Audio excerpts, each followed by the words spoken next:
Buenas noches, siendo las 8:45, abrimos un espacio en la programación habitual en la cual trataremos un caso sobre violencia intrafamiliar. Es un caso de la vida real en el cual podremos introducirnos un poco en esta problemática social en la cual en los últimos tiempos se ha incrementado.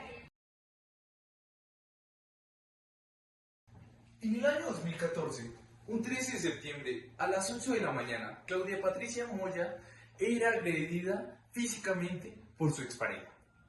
Tal suceso queda registrado en la cámara de un vecino, donde se observa con claridad la disputa. Se logra captar al sujeto agrediendo física y verbalmente a su expareja sentimental. Según los testigos, el conflicto se da tras la negación de la exigencia impuesta por el señor Jonathan Castro Moreno, y es que el victimario pretendía llevarse a los menores a las malas. Claudia se niega a tal mandato. Es por esto que el señor Jonathan amenaza a la madre con quitarle la custodia de los niños, lo que provoca un desenlace fatídico que concluye con múltiples agresiones en varias partes del cuerpo. La denuncia de este caso llega a la Corte Suprema de Justicia, mediante el recurso extraordinario de casación interpuesto por la defensa de Jonathan. En decisiones anteriores se había condenado por violencia intrafamiliar a una pena de 36 años en prisión. El día de hoy, de forma definitiva, la Corte tomará una decisión sobre el caso. ¿Cuál será la conclusión? Buenos días, Samuel. En este momento nos encontramos esperando la salida del defensor del señor Jonathan a ver si podemos tomar sus declaraciones. En este momento se encuentra trabajando el doctor. Doctor Suárez, ¿puedo tomar su declaración del caso? Sí, señora. Doctor, ¿cuáles fueron las decisiones procesales? En primera instancia, la decisión fue tomada por el Juzgado 16 Penal Municipal el 27 de junio de 2017, en donde se acusa a mi cliente de violencia intrafamiliar agravada. De esta decisión apelamos y llegamos al Tribunal Superior del Distrito Judicial, en donde se confirmó la sentencia el 27 de octubre del 2017. A esta decisión determinada interpusimos el recurso extraordinario de casación. ¿Cuál fue la decisión en esta instancia de la Corte? Finalmente la Corte decidió casar la sentencia del 27 de junio del 2017, modificando el delito cometido por el señor Jonathan, por el cual corresponde a lesiones personales. Esto según el inciso primero del artículo 112 de la Ley 599 del 2000, y no del delito por el cual estaba siendo acusado, que era violencia intrafamiliar agravado, delito estipulado en el artículo 229. Adicionalmente se bajó la pena principal de 36 a 16 meses de prisión, coincidiendo la suspensión condicional de la ejecución de la pena. Doctor Suárez, ¿cuál fue su defensa técnica utilizada en el caso de Jonathan? Tras la primera instancia dictada el 27 de julio del 2017, condenan a mi cliente por el delito de violación intrafamiliar agravada. En la demanda de casación alegamos cierta confusión por parte de la Fiscalía por adecuar el caso a una violencia intrafamiliar, siendo esto un caso de lesiones personales. Nos guiamos por la jurisprudencia de la Corte en la sentencia SP 8064 del 2017, donde se establece el alcance de una armonía y unidad de la familia. Es necesario que la víctima y el victimario pertenezcan a esta misma familia. Además, deben estar habitando bajo el mismo techo. Otra de nuestras fuentes de sustento es la Ley 294 de 1996, donde define el núcleo familiar como la que constituye la existencia del vínculo natural o jurídico, siendo familia alguien que necesariamente debe vivir con la otra persona. A lo que quiero llegar es que si no conviven, no hacen parte del núcleo familiar. Es más, no cualquier acto violento entre familias menoscaba el bien jurídico tutelado y este delito. En las sentencias SP 599 del 2020 y sentencia 5414 del 2021 y la 964 del 2019, en donde encontramos varias definiciones de qué es el núcleo familiar. Esto es todo a lo que, al momento de hacer los alegatos de conclusión, manifiesto que mi cliente ya no sostenía una relación con la señora Claudia. Por ende, nunca cometió violencia intrafamiliar, sino que realmente se debía dirigir la investigación investigación por el delito de lesiones personales. Gracias, Mafe. Ahí lo tienen. Fueron las declaraciones del abogado defensor Alejandro Suárez. Y bueno, continuando con el reportaje, nuestro corresponsal en este momento se encuentra con el fiscal del caso. Veamos qué nos tiene por decir. Es un gusto saludar a esta hora de la tarde a la fiscal Verónica Vaquero. Buenas tardes, señora fiscal, y muchas gracias por aceptar este diálogo con nuestro noticiero. Gracias por la invitación. La violencia intrafamiliar la podemos ver no solamente en la actualidad, sino a lo largo de mucho tiempo en la historia colombiana, donde se puede definir como un problema que agobia a los integrantes de una familia, ya sea por agresiones físicas, sexuales o psicológicas, donde esto genera un conflicto social, digamos que en todo el territorio colombiano. ¿Por qué?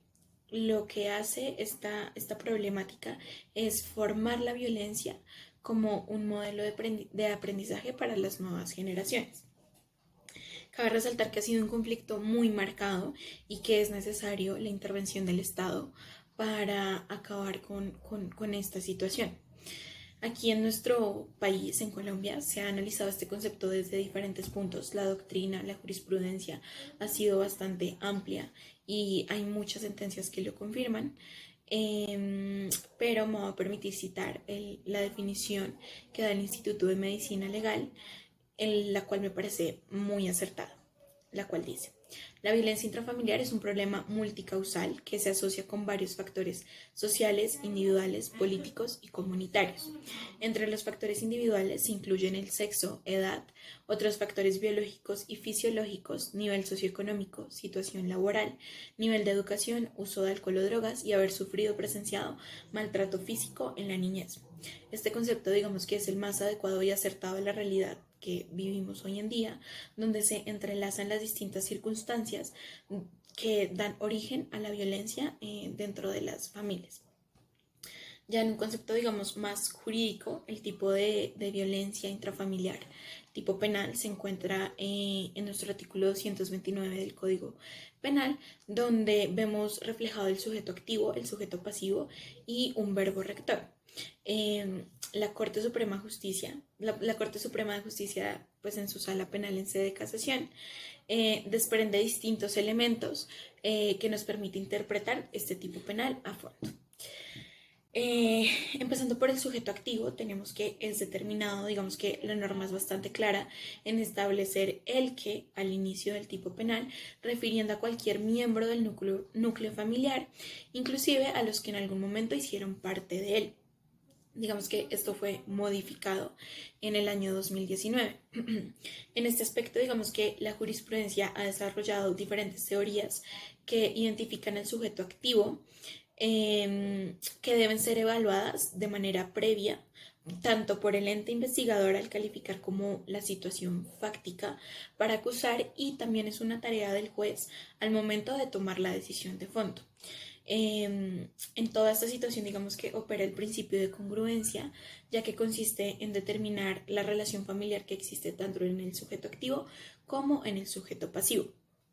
Por su parte, pues el sujeto pasivo, digamos que la Corte Constitucional ha enfatizado esa protección que existe, pues la protección constitucional está tipificada también en el Código Penal cuando habla de núcleo familiar, y pues en nuestra Constitución, donde se encuentra como muy abierta en cuanto a que todas las familias conformadas ya sea por lo jurídico o como por la consanguinidad, también surgen las familias llamadas de crianza, atendiendo a un concepto mucho más sustancial y no el formal que conocemos de familia.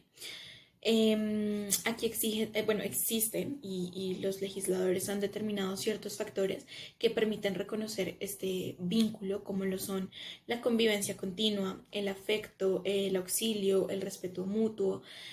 Todo esto, digamos, y pues muchos otros factores van conformando el núcleo familiar y nos permite tener pues este concepto muchísimo más amplio. Digamos que son todos estos avances como jurisprudenciales que invitan al funcionario investigador, al funcionario judicial, a no basarse solo en lo que dice el tipo penal, sino a desarrollarlo, interpretarlo y evaluarlo desde todas las aristas que se han propuesto en los últimos años, desempeñando sobre todo esa unidad familiar. Muchas gracias, señora fiscal.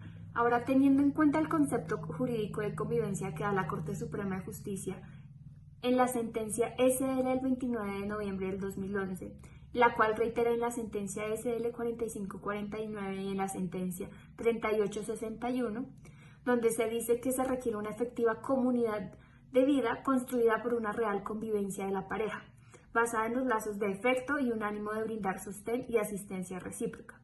¿Quiénes podrían ser considerados víctimas de violencia intrafamiliar? Bueno, para responder esta pregunta, quiero empezar diciendo que la violencia intrafamiliar se asemeja a procesos de proporción destructiva en relación con los miembros del grupo de familia, reconociendo que existe una relación de poder y dominio entre uno y otro miembro del núcleo familiar o de la familia, teniendo en cuenta los factores que mencioné anteriormente. Existe como esta relación demostrando como una excluyente para algunos miembros de la familia e incluyente para otros, pues teniendo en cuenta y tomando el rol de familia generacional y de género que existe pues actualmente. En este sentido, pues el delito de violencia intrafamiliar requiere diferenciar pues los sujetos, los vínculos, las relaciones, debido a que es un tipo de agresión que se presenta en escenarios más que todo conyugales, parentales, filiales, entre otros. Por ende, pues para considerarse víctimas de este delito, en nuestro Código Penal, en su artículo que lo mencioné anteriormente, el 229, hace mención a todos los cónyuges o compañeros permanentes, aun si se hubieran separado o divorciado. En segundo lugar, tenemos al padre y la madre de familia, aun cuando no convivan en el mismo hogar, si el maltrato se dirige contra el otro progenitor. En tercer lugar, tenemos que quien no es miembro del núcleo familiar sea encargado del cuidado de uno o varios miembros de la familia en su domicilio, residencia o cualquier lugar en que se realice la conducta.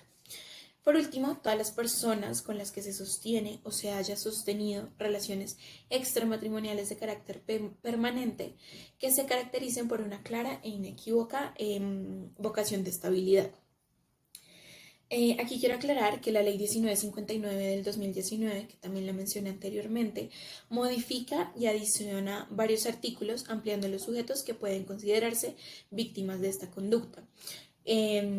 Digamos que anteriormente el ordenamiento no cubría, por decirlo de esta manera, a las personas que no convivían bajo el mismo techo o no tenían un núcleo familiar. Con esta ley se modificó y, como lo mencioné anteriormente, ya aunque no convivan, puede haber violencia intrafamiliar. Fiscal, teniendo en cuenta los conceptos debatidos en este caso y en esta sentencia, ¿cuál fue el sustento de la Corte para tomar su decisión? Aquí la Corte desarrolló diferentes cargos o diferentes temas. En la sentencia pues se evidencia que fue un estudio muy profundo respecto a la decisión y respecto a los argumentos que se tomaron para la decisión final. Los temas fueron los siguientes, me permito leer. En primer lugar, tenemos el cambio jurisprudencial respecto al delito de violencia intrafamiliar. En segundo lugar, tenemos la aplicación del precedente jurisprudencial vigente al momento de proferir los fallos de instancia. En tercer lugar, tenemos la adecuación típica de la conducta desplegada por el señor Castro Moreno. En cuarto lugar, tenemos el objeto control por parte del juez. Y en quinto lugar, tenemos la tipicidad frente al delito de lesiones personales. Me va a permitir hablar en mi opinión, que considero los más importantes de los temas a discusión de la Corte. Respecto al primer punto por el cual se desprende la discusión principal, La Corte considera que después de haberse observado la legalidad del tipo penal imputado a Jonathan Castro Moreno, este se hubiera adecuado al punible de lesiones personales y no por violencia intrafamiliar, por cuanto explica la corporación, no existe la unidad familiar entre los protagonistas.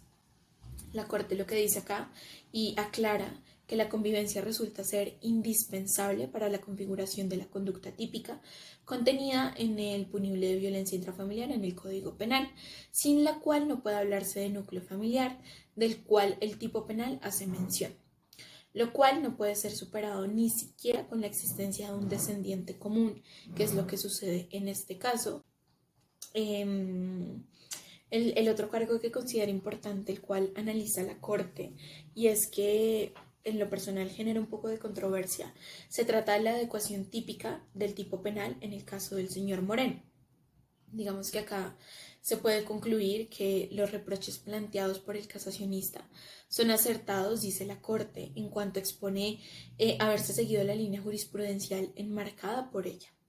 El tipo penal imputado hubiese sido el de lesiones personales, vuelve a reiterar la corporación, por cuanto en efecto no coexiste en la relación de los protagonistas Jonathan y mi cliente Claudia ninguna unidad familiar que pueda ser admitida. Dice la Corte que respecto pues, a todo este análisis, que es bastante amplio, la calificación jurídica a Jonathan Castro Moreno por los hechos cometidos contra mi cliente resulta inadecuada. Basándonos en las estadísticas que nos otorgó la Secretaría de Integración Social de la ciudad de Bogotá, de enero a julio del 2022, 84.847 personas recibieron una atención a través de las comisarías de familia sin importar el rol, de las cuales 23.368 fueron catalogadas como víctimas de violencia en un contexto familiar, donde un número de mujeres fue del 17.411, siendo un porcentaje del 74.5% del total de las personas atendidas, del cual 5.927 fueron hombres, 5.970 fueron niños, niñas y adolescentes y 2.239 fueron personas mayores.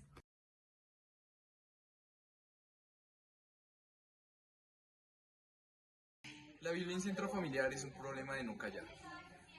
Si eres víctima, conoces a alguien que está sufriendo del maltrato, llama a las líneas de emergencia. Mi nombre es Samuel Herrera Suta. Buenas noches.